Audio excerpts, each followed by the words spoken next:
السلام علیکم، کیسے ہیں آپ سب؟ امید کرتا ہوں سب ٹھیک ہوں گے، خیر و عافیت سے ہوں گے۔ آج ہم حضرت نوح علیہ السلام کے بارے میں بات کریں گے۔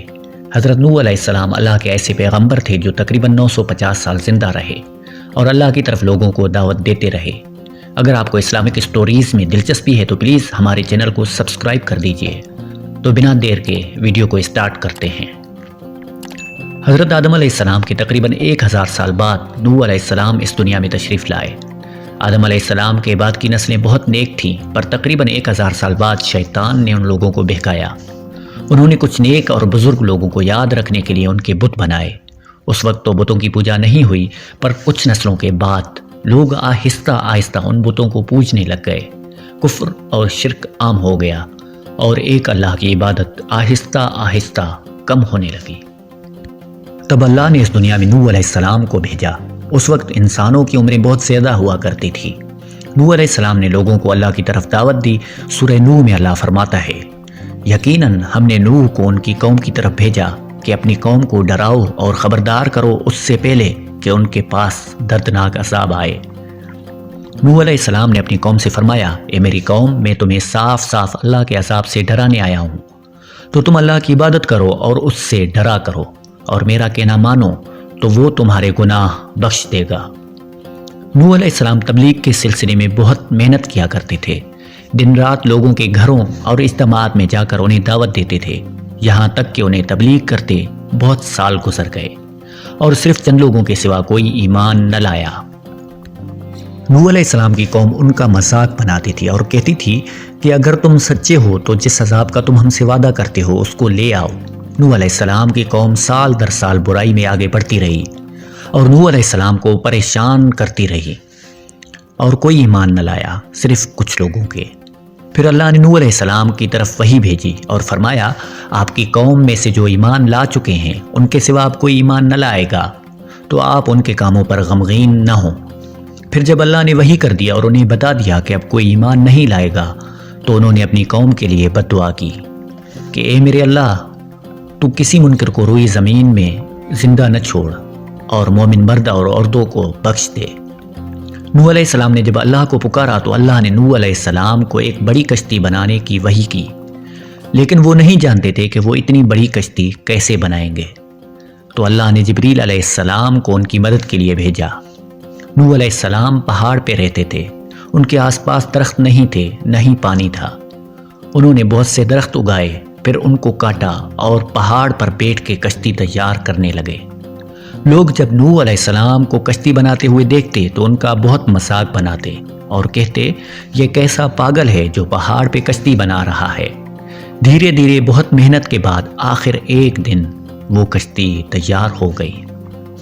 نوح علیہ السلام نے یہ کشتی تقریباً 100 سال میں تیار کی۔ اس کشتی کی لمبائی 300 گز، اونچائی 30 گز اور چوڑائی 50 گز تھی۔ ایک اندازے کے مطابق اس کشتی کی لمبائی 1 کلومیٹر سے زیادہ تھی اور گہرائی 30 ہاتھ تھی۔ یہ کشتی عام کشتیوں کی طرح اوپر سے کھلی ہوئی نہیں تھی، بلکہ اس کو جیسے نیچے سے بند کیا گیا تھا ویسے ہی اوپر سے بھی بند کیا گیا تھا، تاکہ اوپر سے جو بارش آئے وہ انہیں نقصان نہ دے۔ اس کشتی کے 3 فلورز تھے، ہر فلور میں ایک دروازہ تھا۔ اللہ نے نوح علیہ السلام کو حکم دیا کہ مومنوں کو اور اپنے گھر والوں کو اور زمین پر بسنے والے تمام جانوروں کا ایک ایک جوڑا اس کشتی میں سوار کر لو۔ پھر اللہ نے آسمان اور زمین سے پانی کھول دیا اور بہت بڑا سیلاب آ گیا۔ اس سیلاب نے دنیا میں رہنے والے ہر انسان اور جانور کو غرق کر دیا۔ طوفان کا پانی پہاڑوں سے بھی اوپر ہو گیا اور صرف نوح علیہ السلام کی کشتی اس طوفان میں باقی رہی، اور صرف وہی لوگ، جانور اور پرندے بچے جو کشتی پر سوار تھے۔ اتنے بڑے نبی ہونے کے باوجود نوح علیہ السلام کا بیٹا کشتی پر نہ آیا۔ نوح علیہ السلام نے اسے پکارا کہ اے میرے بیٹے، اس کشتی میں آ جا اور کافروں کا ساتھ نہ دے، لیکن اس نے کہا، میں کسی پہاڑ کی چوٹی پر پناہ لے لوں گا جو مجھے اس پانی سے بچا لے گی۔ نوح علیہ السلام نے فرمایا کہ آج اللہ کے عذاب سے کوئی بچنے والا نہیں مگر وہ جس پہ اللہ رحم کرے۔ باپ اور بیٹے کے درمیان یہ گفتگو جاری تھی کہ ایک طوفانی موج نے ان کے بیٹے کو غرق کر دیا۔ جب نوح علیہ السلام کے سامنے ان کا بیٹا غرق ہو گیا تو ان کی آنکھوں میں آنسو آ گئے اور وہ پکار اٹھے، اور تو نے مجھ سے وعدہ کیا تھا کہ میرے گھر والوں کو نجات عطا فرمائے گا، اور تو تمام حاکموں میں سے بہتر حاکم ہے۔ لہٰذا یہ ناممکن ہے کہ تیرا وعدہ پورا نہ ہو۔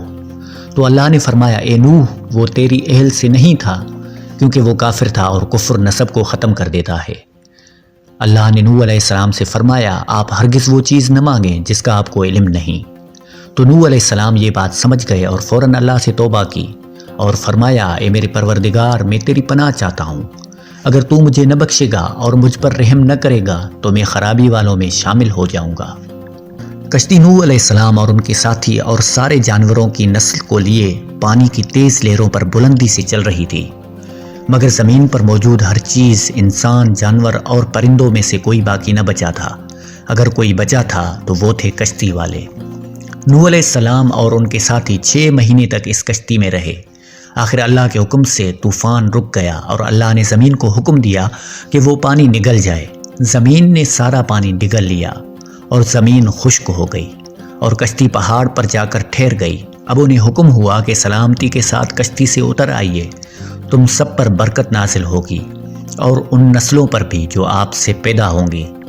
پھر صرف نوح علیہ السلام سے آگے نسل بڑھی اور زمین میں ان کی اولاد کے علاوہ کسی اور کی نسل باقی نہ رہی۔ سارے جانوروں کی نسلیں بھی یہیں سے پھر سے پیدا ہوئیں۔ نوح علیہ السلام کے 3 بیٹے تھے، سام، حام اور یافس، جن سے دنیا کی نئی نسل آگے بڑھی۔ قرآن میں اللہ نے فرمایا اور ہمیں نوح نے پکارا تو دیکھ لو ہم کیسی اچھی دعا قبول کرنے والے ہیں، ہم نے اسے اور اس کے فرما برداروں کو اس بڑی مصیبت سے بچا لیا اور اس کی اولاد ہم نے باقی رہنے والی بنا دی۔ طوفان کے بعد نوح علیہ السلام 350 سال زندہ رہے، پھر نوح علیہ السلام فوت ہو گئے۔ نوح علیہ السلام کی کشتی آج بھی موجود ہے۔ ریسرچرز نے ترکی میں اس کشتی کو ڈھونڈ لیا ہے۔ قرآن میں اللہ نے فرمایا اور بے شک ہم نے اس واقعے کو نشانی بنا کے رکھا ہوا ہے کوئی نصیحت حاصل کرنے والا۔ نوح علیہ السلام کی یہ کشتی ایک بہت بڑا ثبوت ہے اس پورے واقعے کا۔ تو یہ تھا نوح علیہ السلام کا بہترین واقعہ۔ امید کرتا ہوں آپ کو پسند آیا ہوگا، اور سب سے آخر میں آپ دوستوں سے گزارش ہے کہ اگر آپ کو اسلامک سٹوریز پسند آتی ہیں تو پلیز میرے چینل کو سبسکرائب کر دیں اور ویڈیو کو لائک کر دیں۔ پھر ملاقات ہوگی۔ اللہ حافظ۔